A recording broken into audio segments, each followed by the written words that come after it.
he met with Carl Jung as a patient, and then they became friends, and they had lots of discussions about lots of things, including this number 137. And in discussing this, he felt that at some point mysticism and science would come together, and feel like maybe this is where it's starting to happen.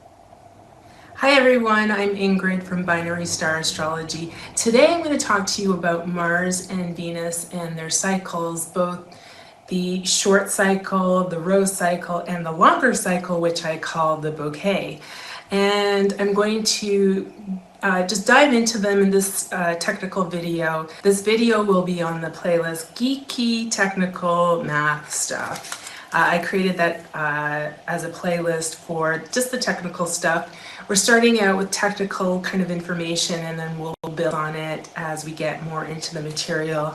And I get into the real meaty stuff. But this technical information is important for some people it's not. And so anyways, this is where we're going to start.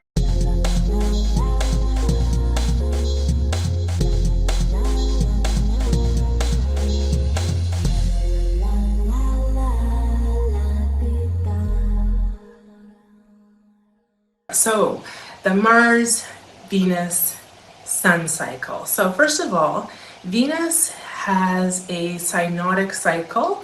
And remember, the synodic cycle is when two planets conjunct. So Venus has a conjunction with the Sun every 9 months. And the entire cycle is 18 months because at the 9-month period point, it makes a conjunction with the Sun at the inferior conjunction, and at the 18 months point, it makes a conjunction with the Sun at the superior conjunction. So this cycle goes from morning star, which is at the inferior conjunction, to evening star, which is at the superior conjunction, and it does this for 8 years. And after 8 years, it creates this beautiful rose. So this is what we call the Venus rose cycle. Now, Mars also makes that journey with Venus and the Sun, but it takes a much longer period of time. So when Mars is making this cycle, Mars conjuncts with Venus and the Sun, and then 6.4 years later, it makes another conjunction, and another 6.4, until after 32 years, the entire rose cycle is completed. So you're wondering, okay, so which conjunction with Venus and the Sun does it make? Well,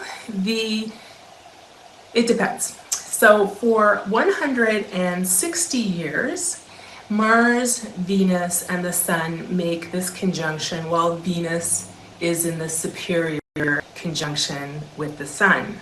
So this happens for 160 years. And then it goes a little wonky, and it starts to make a conjunction with the inferior Sun-Venus conjunction. So Venus is in the inferior morning, ready to become morning star phase. And it does this for 40 years. Back and forth, actually. It goes back and forth between superior, inferior, superior, inferior. And then for 47 years, it makes a conjunction with Venus at the inferior conjunction, and then again back and forth for 40 years. So this entire 45 years, both of those are 45, 47, 45.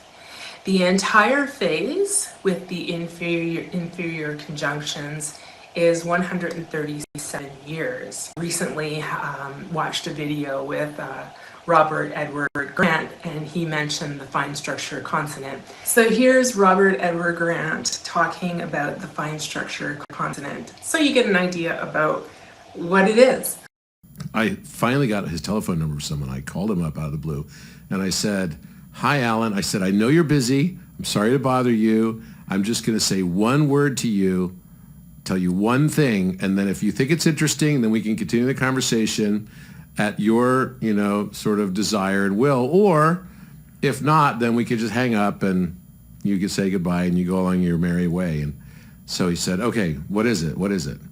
And I said, "Okay, so the name Yahweh, what's that mean to you?" He goes, Yod He Vav He, right? He starts, saying straight to me exactly the name, the Hebrew name, right? Aye, Esher, Aye. He goes through the whole thing.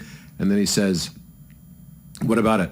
And I said, "Well, have you ever thought that maybe the shape of the characters of Yod He Vav He look very similar to pi to the 7th power and pi times 7? And he's like, "Okay, you got my attention." And I said, "What if it's an equation that's pi to the 7th power divided by pi times 7? He goes, "What would that turn out to be?" And I said, 137. And he goes, "Okay, you got my attention now." And then he invited me to his house the next day. I stayed there till like midnight, all afternoon. Because he had to show you how many times 137 had shown. Oh, yeah. That's exactly right. And for those of you that don't know, 137 is the famous fine structure constant, which has been referred to by the very famous physicist, Richard Feynman, as it seems as though the hand of God has pushed his pencil on this number, but we don't know how he pushed his pencil. It's the most mysterious number in physics. It's the electron coupling constant, the veritable mirror between light and darkness. So the zone of determination between threshold energy that determines whether you have reflection of a photon or absorption of a photon. So there definitely is something very special about the fine structure consonant and relationships, sacred relationships. And maybe this is why the whole idea of the bridal chamber, the bridal Christ and his bride, or the whole bridal theme is within spirituality or within religious teachings. So some more things about the fine structure consonant. So 137 is alpha. It is dimensionless. It is the bridge between, it's the bridge between science and mysticism. And in fact, this is something that Wolfgang Pauli, who was a physicist, said he thought would happen. And so Pauli was a physicist back in the early 1900s. He was a patient of Carl Jung, and he met with Carl Jung as a patient, and then they became friends, and they had lots of discussions about lots of things, including this number 137. And in discussing this, he felt that at some point mysticism and science would come together, and feel like maybe this is where it's starting to happen.